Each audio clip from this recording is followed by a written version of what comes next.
Good afternoon, everybody. Welcome. Thanks for joining us. Really nice to see you. My name is Daniel Raimi. I'm a fellow at Resources for the Future. I direct our Equity and the Energy Transition Initiative. For those of you who are not familiar with RFF, we've been around for almost 75 years. We're a nonprofit research institution. Our mission is to improve environmental, energy, and natural resource decision-making through rigorous research and engagement with policymakers and other stakeholders. We are super grateful to the Kleinman Center for Energy Policy for co-sponsoring this event and to Penn, Washington for hosting us in this really remarkable space. I hope you're all enjoying the view. I'm jealous of you, but I don't get to turn the other way. Although maybe I'll do the thing Miles Davis did, which is turn his back to the audience when he played his trumpet. But... so the Kleinman Center at the University of Pennsylvania is the home of one of our featured authors today, Sanya and Carley, who serves as faculty director. The Kleinman Center's mission is to create the conditions for policy innovation that supports a just and efficient transition to sustainable energy.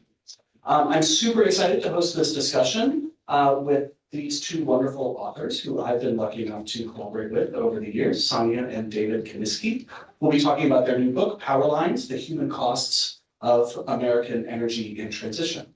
I'm going to give you their titles now, and I just take a deep breath before I do that. So hold on tight.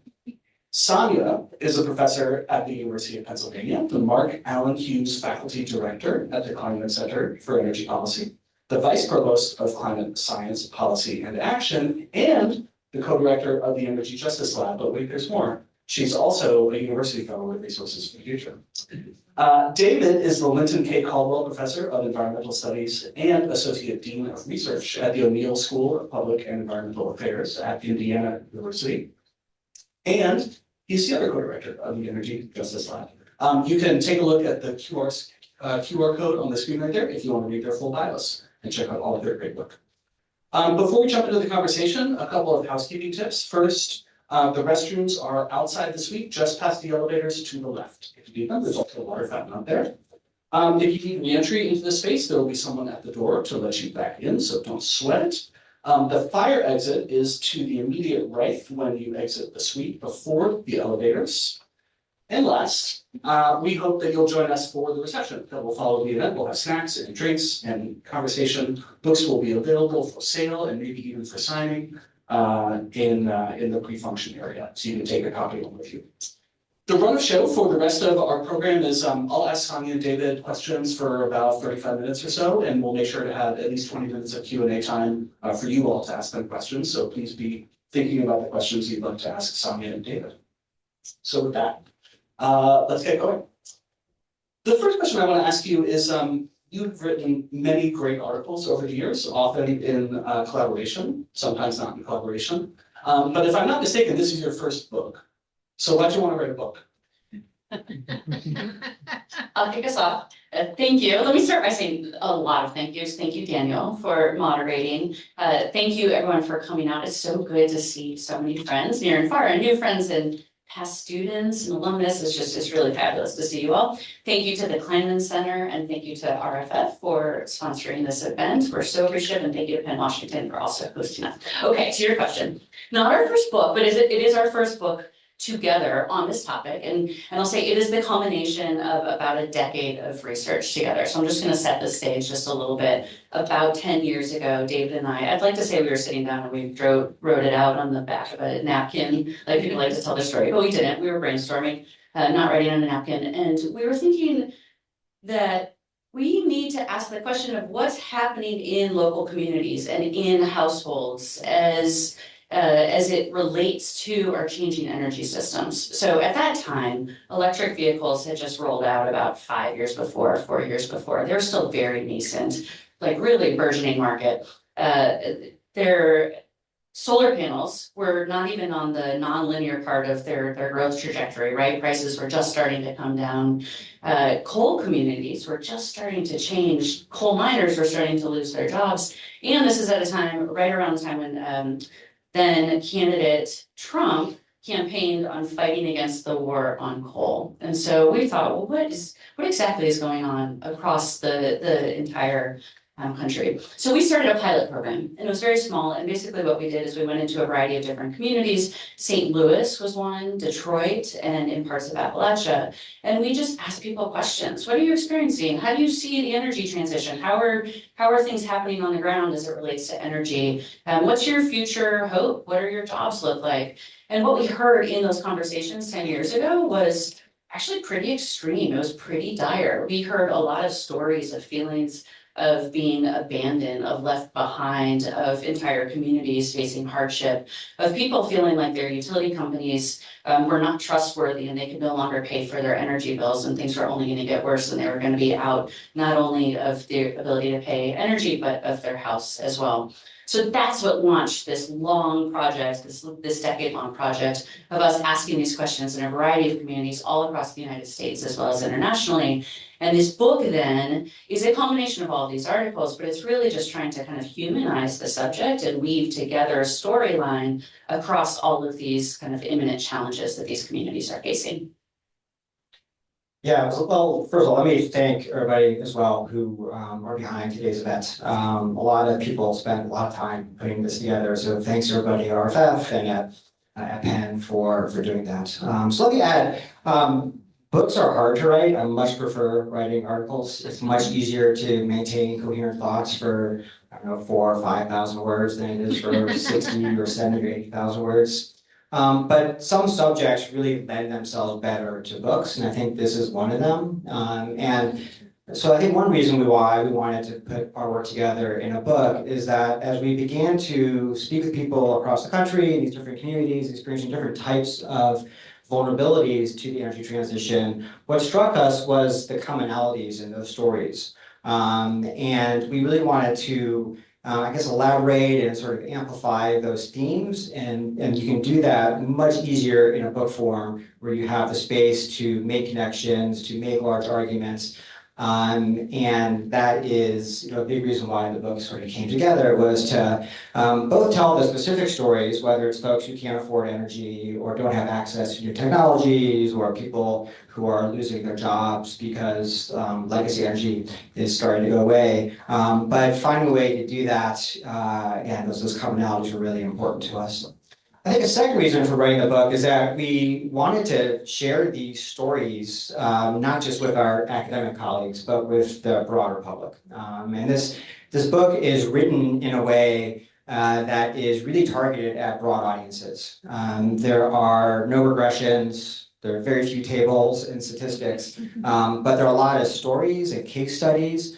So the work is still very much evidence-based, and it builds not just on our work, but the work of many others who have been, and increasingly so, working in this space. But to try to sort of talk about these commonalities, these themes, in a way that would be of interest to people in the public who may care about climate change, may be thinking about the energy transition, may be aware and even recognize severe disparities in society, whether thinking about income or race, but perhaps haven't put those together. All those sort of topics together, and that is something we hope to push readers to think more about, is how all these topics sort of intersect. That's great. So this next question, I think, feeds nicely into both of your comments, which is, a lot of times when you read books on energy or energy transitions, it's all about the technologies. It's about the coal mines. It's about the solar panels. It's about batteries. And that stuff, of course, is incredibly important. But your book is mostly about people, and it's mostly about places. So tell us why you took that route. Yeah, so I think I'll get us started on this one, right? Okay, we have a bit of a script, but we'll probably go off of it. So obviously, the energy transition is most essentially about new technology, right? And this is not a book that is arguing that we should focus on technology. That is obviously a key part of the solution, and there are many talented people working on those questions. But I think for us, we want to make sure that the conversation extends beyond just thinking about technologies. And that is kind of why we focus on communities and people. So I think for me, and I think Sanya shares this sentiment, but I'll let her speak for herself, is that often when people are promoting new technologies as part of the solution or part of what the energy transition is about, they advocate for them as being sort of win-win solutions, right? So you think about electric vehicles that both leads to fewer emissions, and over the long term, that vehicle may be energy savings and more affordability, right? And those things are true, right? New technologies are going to bring improvements, not just from a climate standpoint, but for affordability and other types of things. But that doesn't mean that they are accessible to most people, at least in this country, right? And I think that is something that gets missed often when talking or just focusing solely on technologies. So just to take, for example, if you think about energy technologies that are necessary for decarbonization of people's homes, right? Whether it's solar panels or maybe transitioning from a natural gas furnace to an electric heat pump, things like this. Those technologies have all the environmental benefits that we are all well aware of, right? They're going to produce improved health outcomes for society at large. Again, over the long term, they're going to produce energy savings for consumers. But the fact of the matter is, most Americans don't have the resources to pay for those new technologies, right? The upfront costs make those technologies inaccessible, even with the tax credits coming from programs like the Inflation Reduction Act. So that is a reality for most people, and often that gets lost. This affordability question, which is obviously getting a lot of attention these days, was missing in particular in the early years of this literature, but I think is often still quite lost. So part of this is a story about inaccessibility to technologies, right? And that's something we really want to emphasize in our work. But the other thing to think about is that it isn't just a matter of money, right? Think about the third of Americans who rent their homes, right? And that's a much higher number if you think about people of lower income or people of color. And it's not just about affordability, it's about control, right? Do you have the ability to put solar panels on your roof? Well, no, if you're renting, that's gonna be a decision of a landlord, right? Or similarly, if you don't control the HVAC system in your home, it doesn't matter if you can afford it, you don't have the ability to replace that. So thinking about the accessibility question is also, it's important to think about where people are living and sort of their context. And the last thing I'll say real quick is that this matters not just from a social standpoint, but it matters from a climate standpoint, right? If our goal is to move towards a decarbonized economy and to electrify people's homes, we need everybody to have these technologies, right? That is how we're going to make progress at scale on climate change, at least in that particular sector. So extending accessibility of these technologies in that way is essential. Yeah, that's exactly right. I'll just add a little bit more, and that is to double down that these technologies are not affordable and accessible to everybody due to the cost of them, but also their structural barriers, as David argued. But I would also argue that there are certain institutional and market and governance barriers that reinforce some of the disparities here. So for example, we know with empirical evidence from research, not that our team has done, but that others have done, that shows basically that there's a wealth transfer from low and middle income households to high income households with the tax credits that are available for electric vehicles and for solar, for example. So these are regressive policies where some are paying in, but those others are able to benefit much more than others. And this is on top of the fact that, you know, for an electric vehicle, for example, if you have this rebate, people, if you have a tax liability, if you have you can pay so much or you can receive so much, you're actually paying a different cost for the car than somebody who is of lower income and has less of a tax liability. I mean, that structurally just, or maybe on ethic grounds, seems a little strange to me. The other point is that as we are diffusing or deploying a variety of these different technologies, take residential solar, for example, or take electrification, those that are able to pay for these systems are no longer paying, we could argue, their fair share of the fixed costs. And these fixed costs are then spread onto the other users of the system, and these other users are the ones who weren't necessarily able to afford the technology in the first place. So yet another kind of structural barrier due to the institutional design that has long-term implications for these disparities. Yeah, that strikes me as especially true for rooftop solar, especially in states where there is sort of robust net metering policies, right? Where households can effectively stop paying for the larger period. One of the terms that you spend a lot of time talking about in the book that you really focus on, maybe for more than half of the book, is related to this concept of energy justice. So what is energy justice and why does it matter, especially in a world where the energy system is changing? So Energy justice is a bit of a wonky term, but one that is kind of moving from just being kind of in the academic discourse to sort of find its way into policy in recent years, at least it did in the past administration. So I think it is very macro level. I think about energy justice as a way to think about the energy transition that centers people and human well-being and integrity into the shift we're seeing in the energy system. The academic literature treats energy justice in kind of similar ways to it treats environmental justice. And the ideas around environmental justice go back many, many decades. And the energy justice literature very much borrows some of the key principles that you'll see in environmental justice. So typically there are sort of three sort of core principles around energy justice. And for those of you familiar again with environmental justice, these will sound very familiar to you. So the first is just about distributive justice, right? Sort of thinking about what is the share, the distribution of energy benefits and burdens across society, right? You can sort of think about lots of different dimensions. Might be wealth, it might be race, it might be something else, urban, rural, these types of things. So the first one is this idea of distribution, right? So in the context of energy, this means who has access to new technologies, who has access to the benefits of those technologies and things like that. The second principle is procedural justice, which is more about access to decision-making, right? Who gets a seat at the table regarding decisions that affect their lives, right? So when you think about energy decision-making, this is the idea of giving individuals and communities more say in the energy systems that they will be asked to participate in.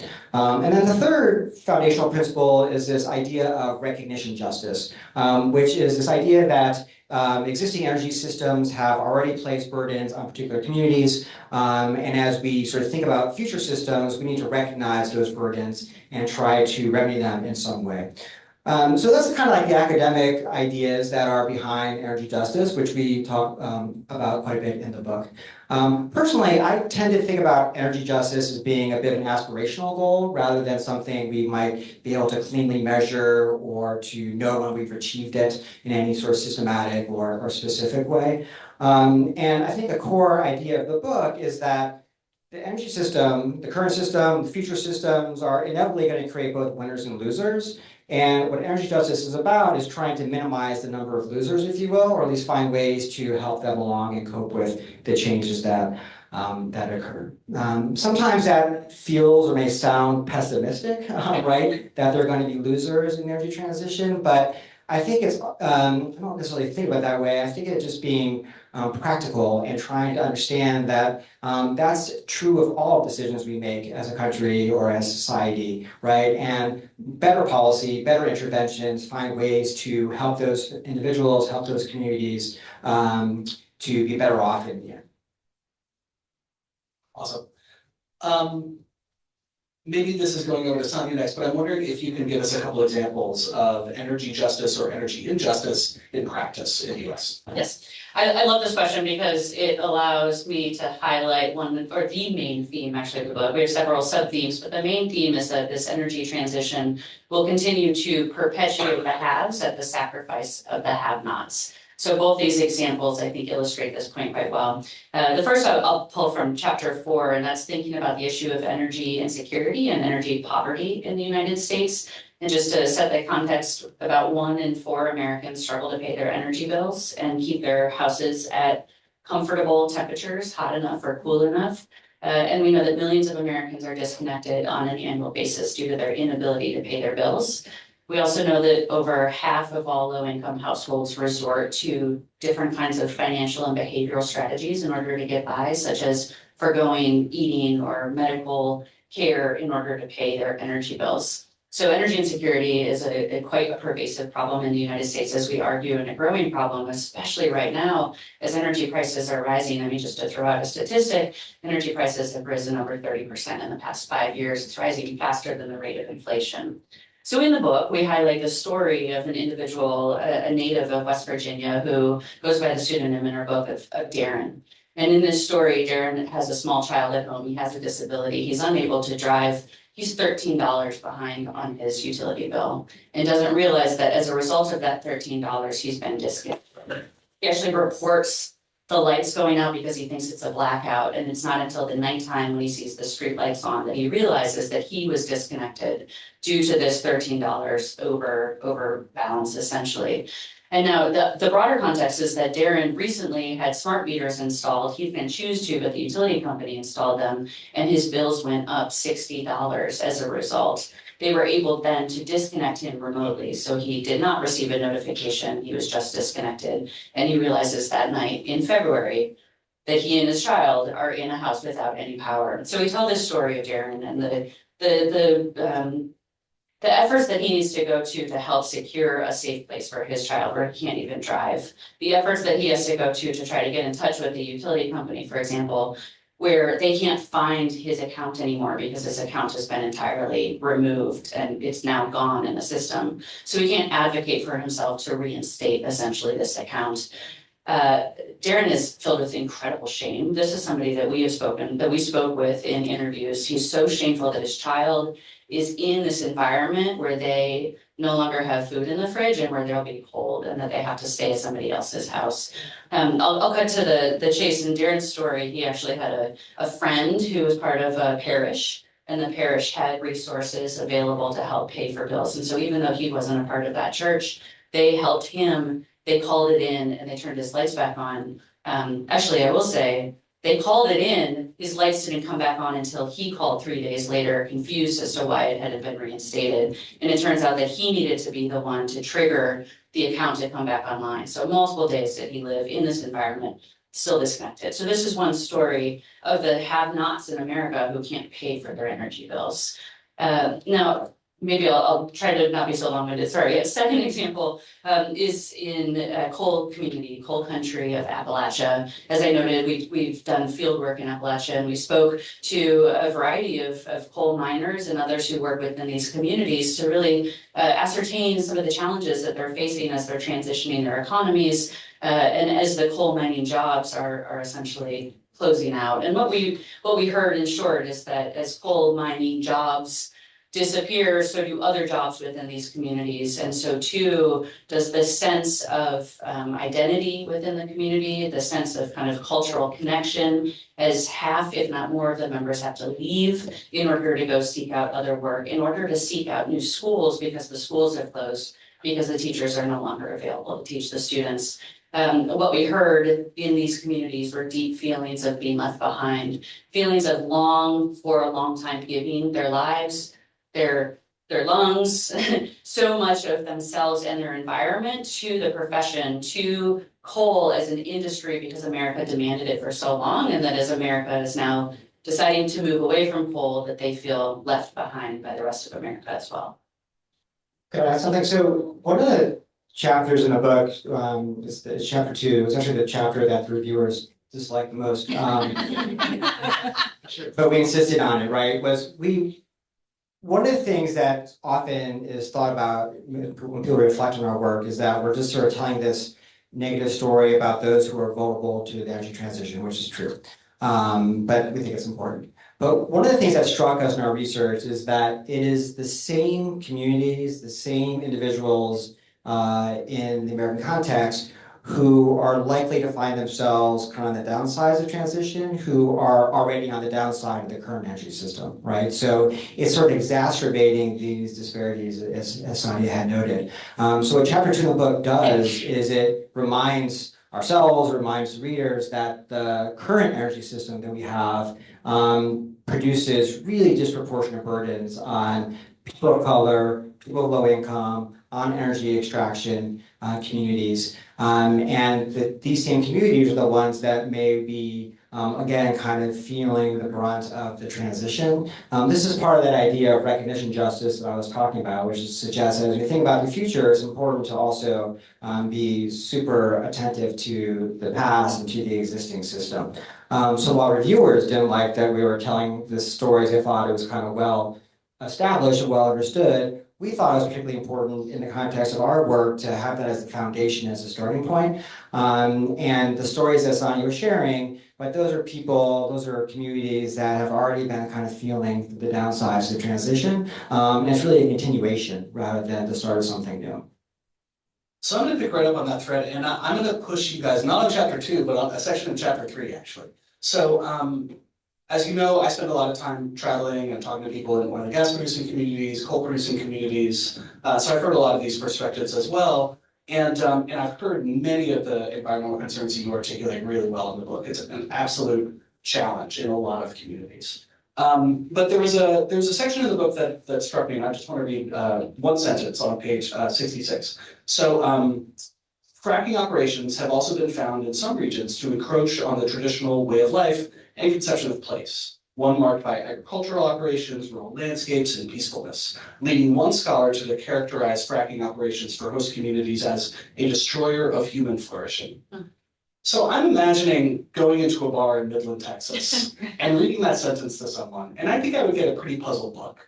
I think most people, not all people, I think some people absolutely share the sentiment that you put in the book, but when I talk to people, I hear a pretty different story about how the energy system impacts communities. It's mostly about the economic benefits that come from the industry, and it's less about the environmental consequences. People aren't ignorant of those environmental consequences for sure, but in my experience, they just weight things a little bit differently than I sort of feel it coming through in the book. So I'm curious how you think about that. I wonder if we're talking to different people or interpreting things in different ways. I'm just curious about your reaction.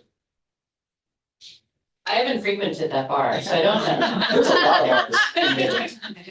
Yeah, I can get it started. So I suspect we're probably talking to some of the same people, but maybe some different people as well.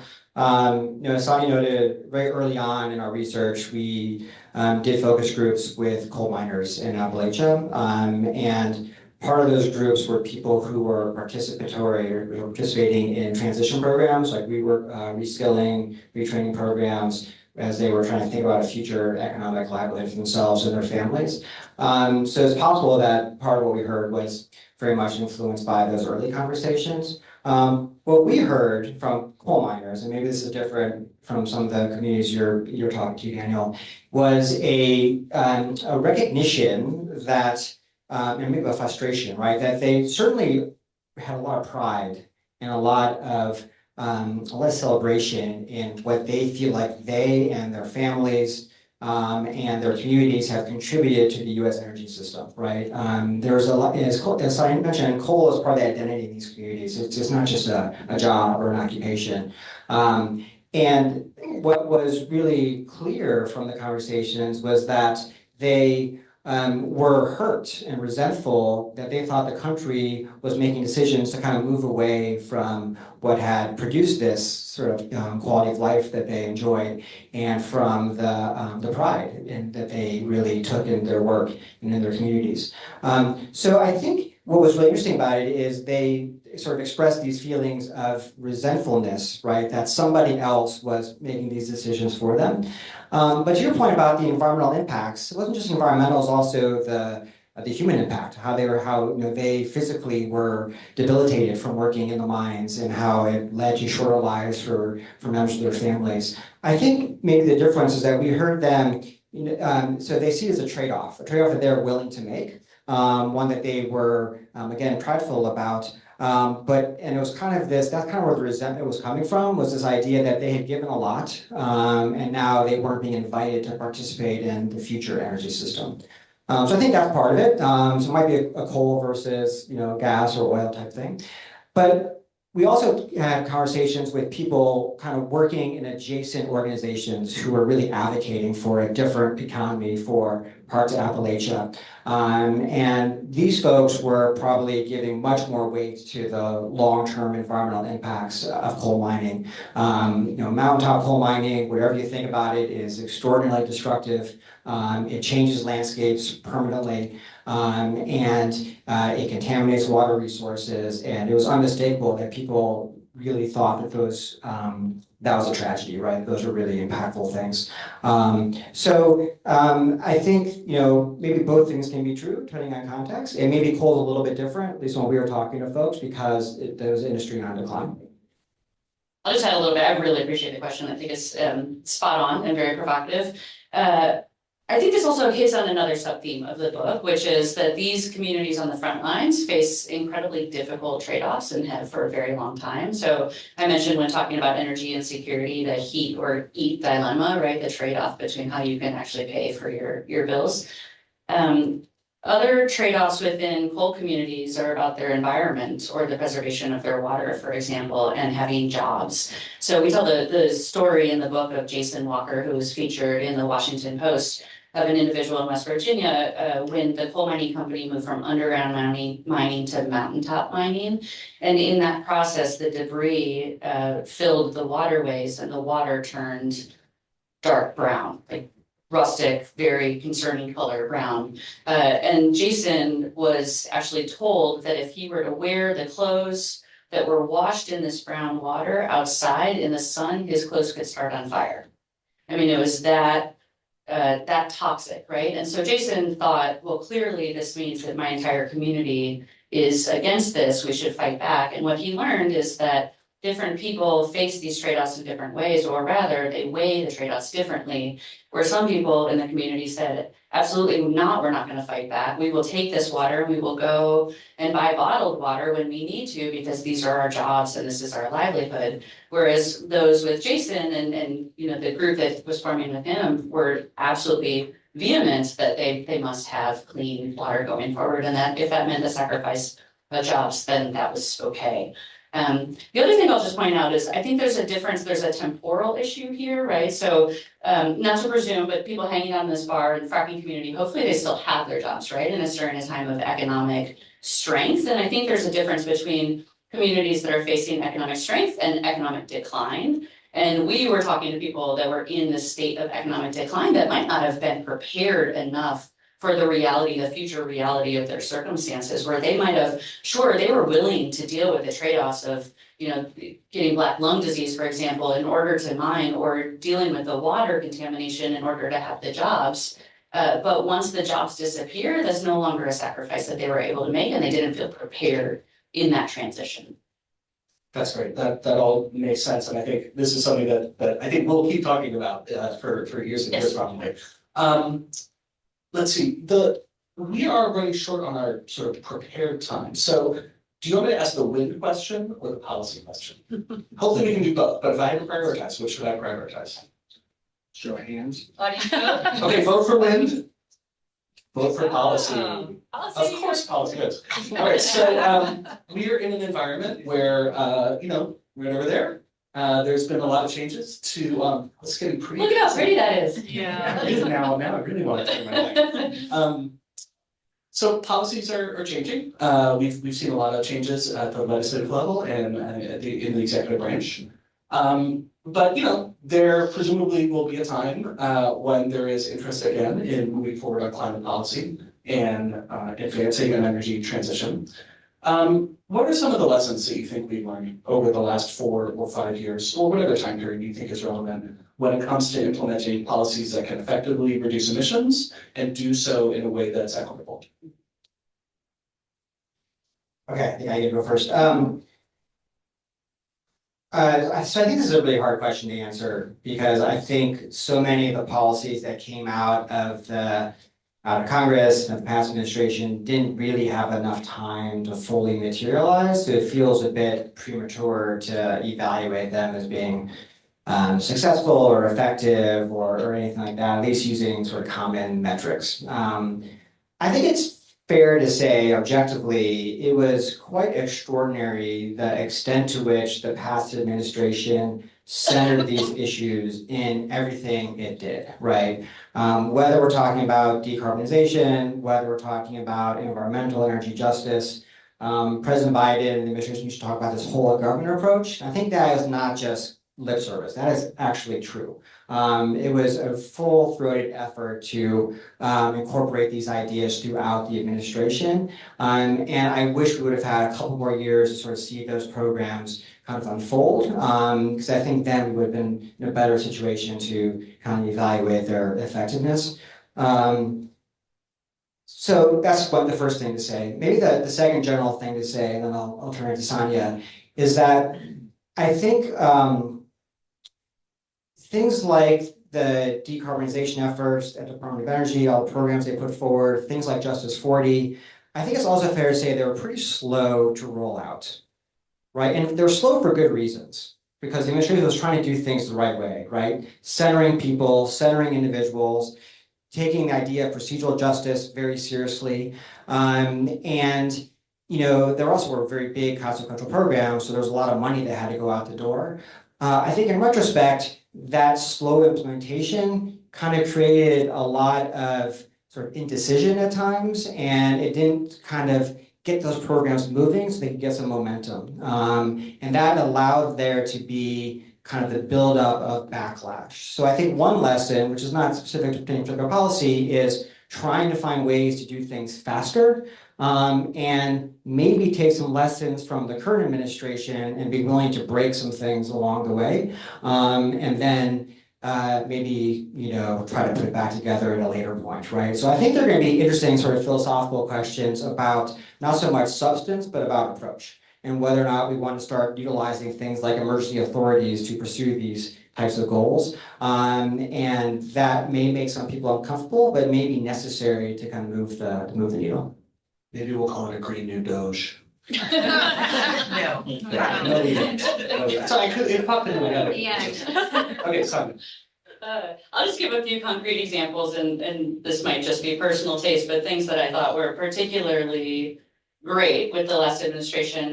The credits, a variety of tax credits, particularly for electric vehicles and a variety of other clean energy technologies, thinking about both the producer and the consumer side, but also being very deliberate in the design of these policies to ensure that there are access or at least restrictions to those that would have purchased these products anyway, with like income thresholds, for example, but also being very deliberate about ensuring that lower income households can buy some of these technologies such as electric vehicles with the opportunity for point and sale kind of rebates. So I applaud that. I also think that the community benefit plans as a result of grant making and some of the community benefit agreement protocols were particularly phenomenal in terms of thinking about procedural justice and how do you actually involve the local communities. Now, I reviewed a lot of proposals, and I thought some of these plans were way too thin and needed some revision, but I think that over time there was really a growth and development as to how good these plans were, including the agreements as well. One program that I thought is durable is the NEVI program. So this is the electric vehicle charging station, the National Electric Vehicle Infrastructure Program. Very slow to roll out, as David pointed out with some of these policies, but it is still around and durable in that way. So I find that positive. I don't know though, I think this is a moment of reckoning. I think terminology matters, we've learned with this administration, the present administration, and it's given me a lot of thought as to what kinds of terms I'm using to describe the work that we're doing or that I'm doing and what's behind this book. You know, you asked about energy justice, and I often don't lead with, I am an energy justice scholar anymore. So I think that the terms might matter and that this moment might actually help me reflect a little bit more. If I could create a new tagline for this book, it's that people matter. I mean, fundamentally, it's that people matter, and that should rule across time. That should be something that's not necessarily controversial. It's that we care about people and we care about the well-being and the dignity and the humanity of all of those around us. That is a great note to pause on and reflect. Thank you, Sanya. I want to open it up to your questions. We have folks with microphones who will come to you if you raise your hand. As you ask your question, I would just ask you to introduce yourself briefly, tell us your name, your affiliation, and then please state your question in the form of a question. Oh,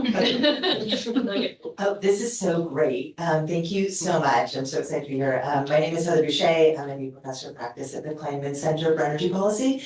And I spent 4 years in the Biden White House working on these issues. And so I'm just really excited about the integrity and the depth that you've brought to so many of these questions that we spent so much time thinking about. So thank you. I know 10 years is a long time, and books are challenging and difficult, but it's well worth it. So question. So a lot of the focus of this conversation has been a lot on the consumption side. You know, the implications for low-income families as consumers, a little bit on the supply side, but I wanted to push you a little bit. I often think that we one of the things we tried to do during the Biden years was to spend more time thinking about the supply side, thinking about how is it that we're going to make sure that those folks can get the kinds of jobs that can allow them to buy the EVs, right?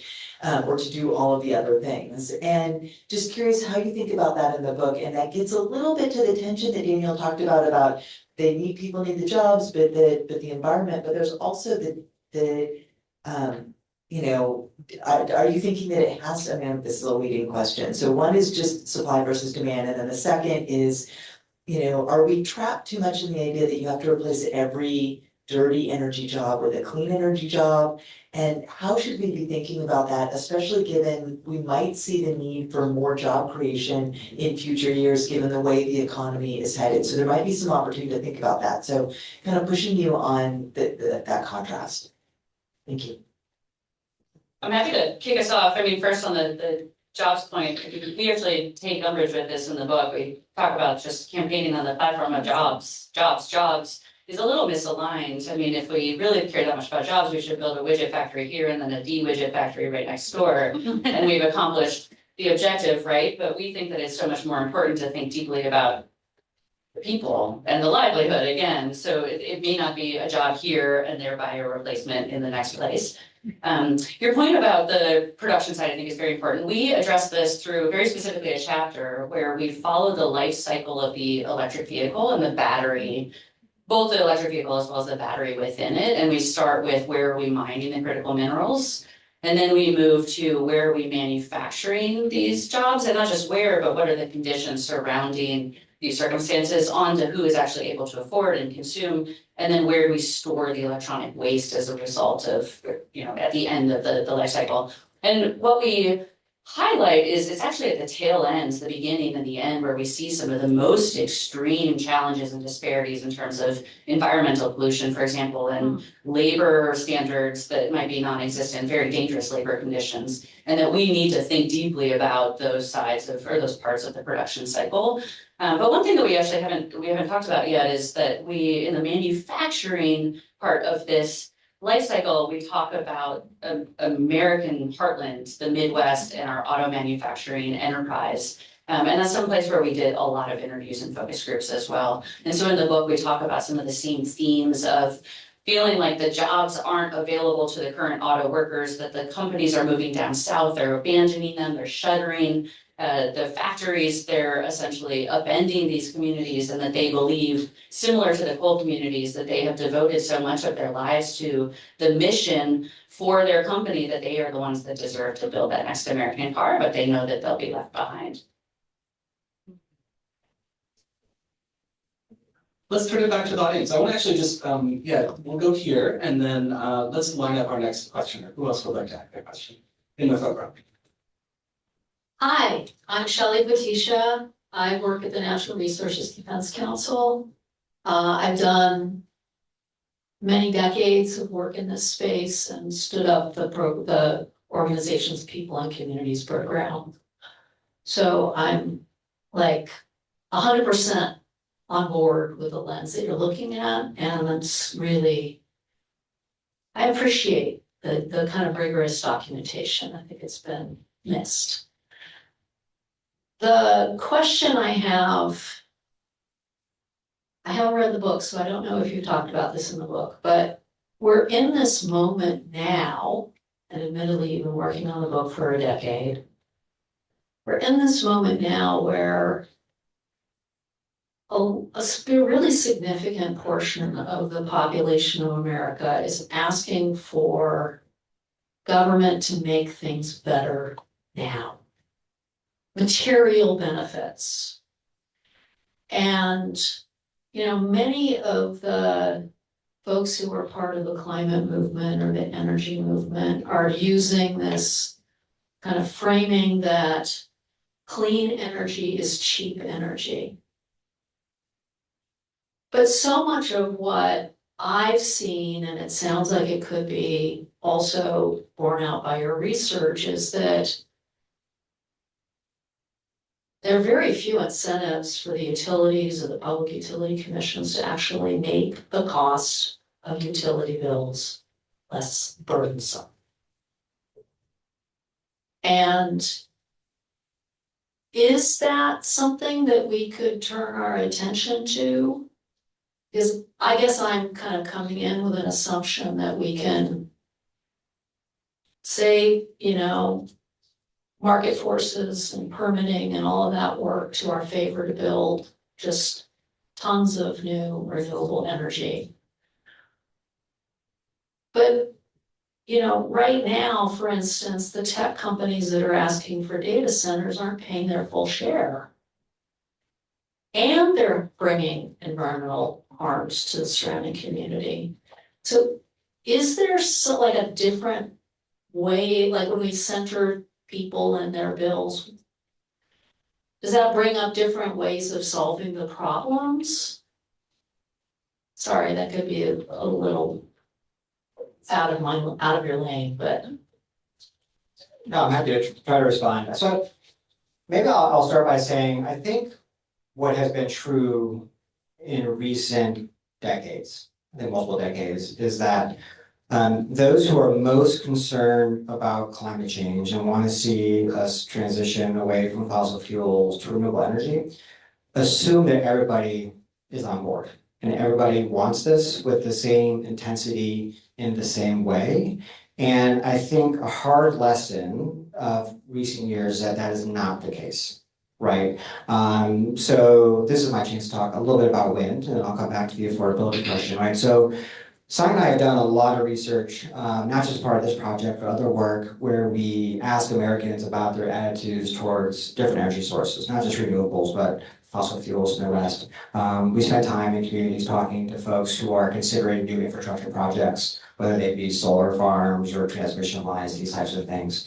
And what's really striking is that when you get on the ground and you talk to people or you survey people where these projects are being stood up, there tends to be mixed reaction, right? So some people are like, yes, like we need this renewable energy. I'm even okay, those electrons are going to be sent far away to another city. But for a lot of people, they see this as an imposition, right? It is being sort of pushed down upon them. It's part of someone else's agenda, right? They may not have equal concerns about climate change, and yet they're going to sort of experience the burden of this new infrastructure in their communities, and they see it as a disruption of their place, right? And they're attached to the landscape as it is, and they don't want to be the host of new infrastructure to solve someone else's problem. So I think the first maybe part of my response to your question is I think there hasn't always been a match of sort of solution that there's an assumption everyone kind of buys into the same solution, which I don't think turns out to be the case. And we're seeing a tremendous amount of backlash across the country, particularly in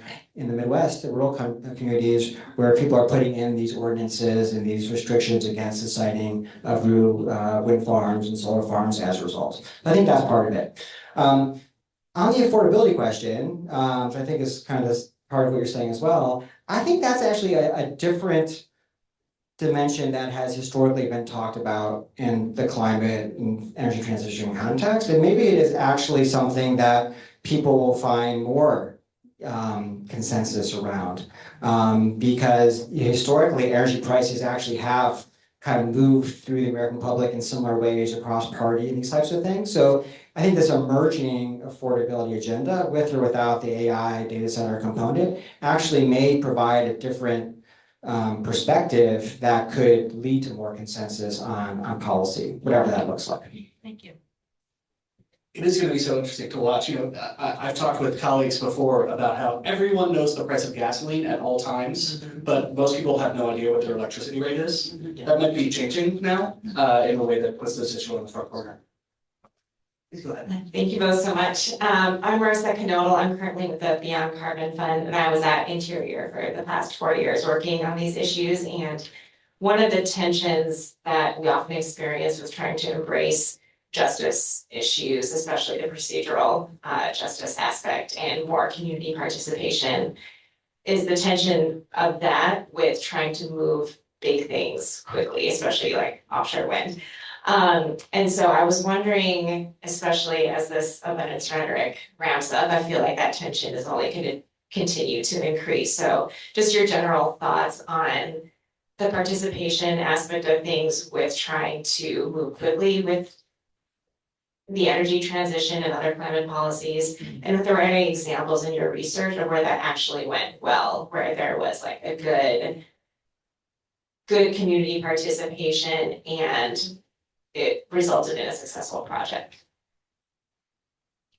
Maybe I'll just reflect quickly that I think it's a bit of a, I completely agree with you. I'll start there. And then I'll say it's a bit of a false narrative that I think that the media and some policymakers feed, that we can only have one or the other. We can only have decarbonization or a focus on equity or communities. What we argue is that it's a yes and. Let's ensure that we have both and that there's a solution set. Once we set our mind to that, that we can narrow in on a solution set that is more efficient, that we can pursue, but that have both decarbonization and equity as core objectives. Does that take slightly longer? Yes, but we would argue that there are long-term implications of kind of neglecting one at the cost of the other. I'll just also point out, just in the present moment with data centers and all of this new growth, I mean, I think that our book is kind of a blueprint for, or maybe a reminder in a pretty Debbie Downer way of what happens when we neglect communities and how, and this is in the present moment, we very much need to consider the communities that are surrounding these data centers and all this new development that's going in to ensure that we don't kind of recreate some of these past extremes. So when Sanya was at IU, there was a running joke among our students that we didn't agree on anything, which was It was kind of true. kind of true. So we mostly agree, but maybe not on this. So I think that's right, but at the same time, I think this tension that you're describing is maybe the biggest challenge in decarbonization in a place like the United States. And obviously we're incredibly sensitive to the equity and justice issues. That's why we started our lab. That's why we do the work that we do. But one of the things we mentioned quite a bit in the book is that, alongside all the questions that we're talking about and raising, there is the reality that there is incredible urgency around addressing the climate problem, right? And, I'm not one who puts these arbitrary kind of temperature timeframes on action.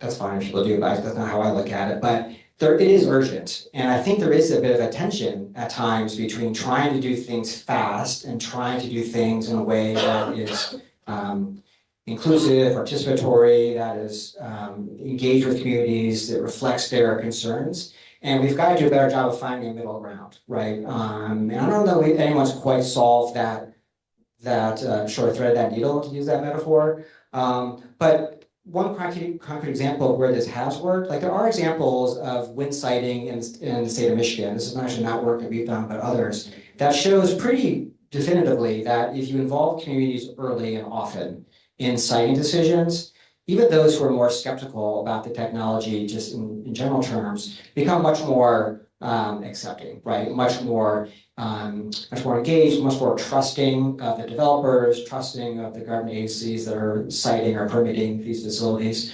So it can work, but I think the trick is doing it in a way that is kind of is attentive to the speed at which it's required and the scale. So that's probably not much of an answer to your statement of your question. So I think it's possible, but probably got to find a middle ground, right?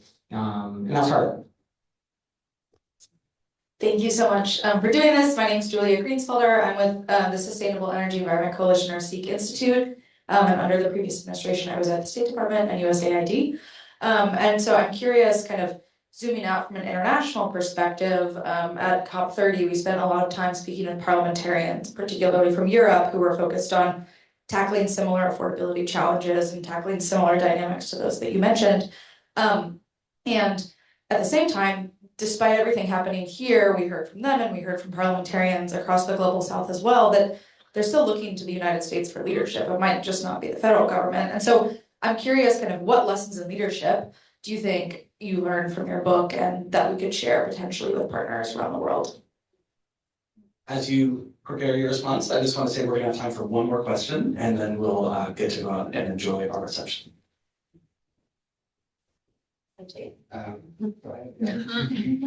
Well, I mean, I guess I'll say, and let me shamelessly pitch that we have 2 sessions tomorrow on COP here in this facility. So please come back out if you're super excited there. I personally was disappointed at how much the just transition conversations played into the COP negotiations and conversations this year. They were tabled until way towards the end, and then they were almost an afterthought, even though the majority of countries were very eager to talk about this and to come together on consensus. So something that's tabled for future conversation as most things in climate negotiations, as we all know. What are the exemplars and how can other countries learn? I mean, I think that there are many examples. I think the United States has learned from many examples in Europe, for example, of thinking about some of their labor movements that we can look to. Other countries such as Australia are another example of thinking about labor movements specifically. But we can use the United States as an example of not necessarily doing it that well, and that is an example as well. So maybe that's not a complete answer, but very good question. Thank you. Just really quick, moderator's prerogative, Yeah, before we please. go to our last question, there aren't these interesting state examples when you think about the sort of fossil fuel community just transition efforts in Colorado, even in Wyoming, they have some interesting stuff going on, New Mexico, parts of California.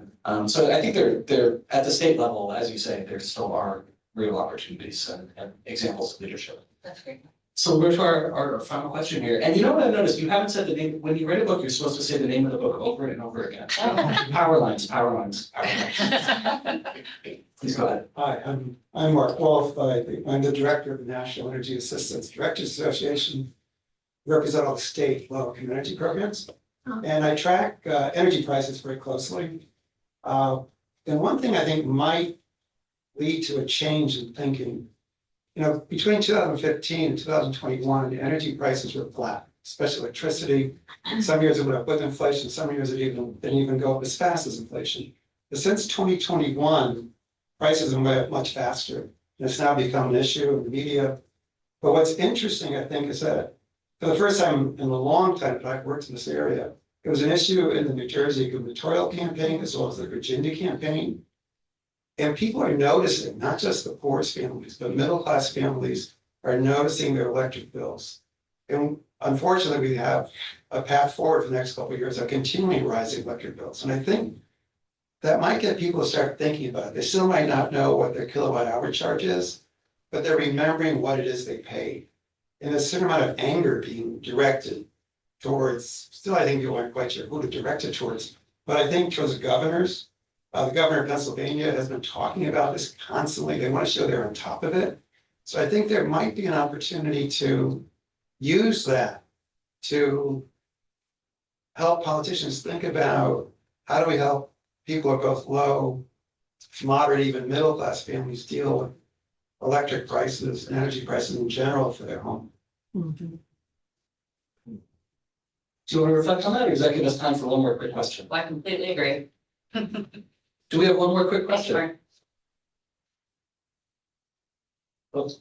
Okay, so go over to Jacob. Sorry. And we'll come to you in the reception. Okay, I'll make this quick. I'm Jacob. I'm a former student and a big fan. And I would love to just hear your appeal. I love the way that you said that this is, the framing could just be that people matter. And I think we've heard a lot of different perspectives on the framing of like winners and losers and haves and have-nots. And I think in this conversation, I'd love to hear your appeal from the perspective of the winners, the haves, all of us who are in policymaking types of work or things like that, as we're sitting here. The importance of including intentional inclusion for those people who are have-nots, and maybe from the perspective of what specific consequences those might have on like the have perspective. I said perspective a lot, but that's what I'm trying to. Sure, so when we wrote power lines. No, great question, Jacob. So maybe I'll say two things. So I think when we first started this work, that was kind of what we were thinking a lot about, right? Is that is there a time where there was a whole bunch of different policies coming down from Washington? It was, it was probably the Obama administration when we first started thinking about these things. And what we were thinking about is sort of the constellation of these new policies and what might be kind of the the aggregate or the aggregate effect of all these policies, right? And what was missing at that time was any real serious consideration of what disparities this might create or exacerbate, right? So we thought this work was important in part to better motivate policy and policymakers so that it was more mindful that while we want to pursue all these climate goals, we shouldn't lose sight of the fact that the have-nots, to use that word, may be left out, right, or left behind, right? So I think that's part of the answer. The second thing, and it kind of goes back to something I said earlier, is that if you take the challenge of climate change seriously, right, and the extent of decarbonization that's necessary, it is insufficient to only have the haves or the winners participating in the transition. That does not get you all the way that you need to go, right? So it is just if you purely want to think about this in the context of the climate problem, and of course, there are lots of different dimensions one could be thinking about, that you have to consider how to get energy prices so they're affordable, so people can access new technologies, so people can participate in the future energy economy. And that has to be inclusive of more than just the haves. And if the only thing you care about are the climate effects on the haves, because that's going to affect you and your families, you should also care about getting solar panels on the roofs of everybody and getting natural gas furnaces out of people's homes or in place with heat pumps. That's a collective problem. That alone should sort of push us to be thinking about how to make this happen.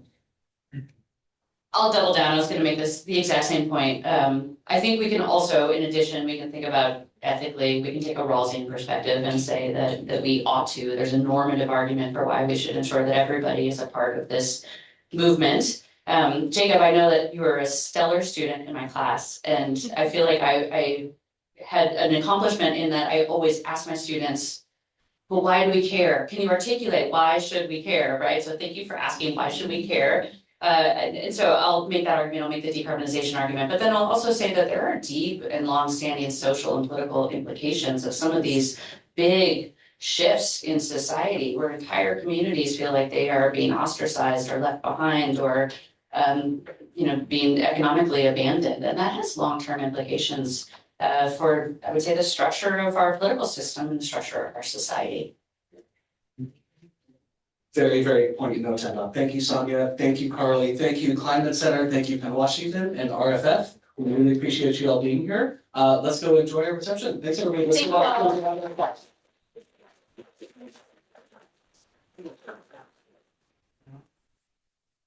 Great job. Thanks.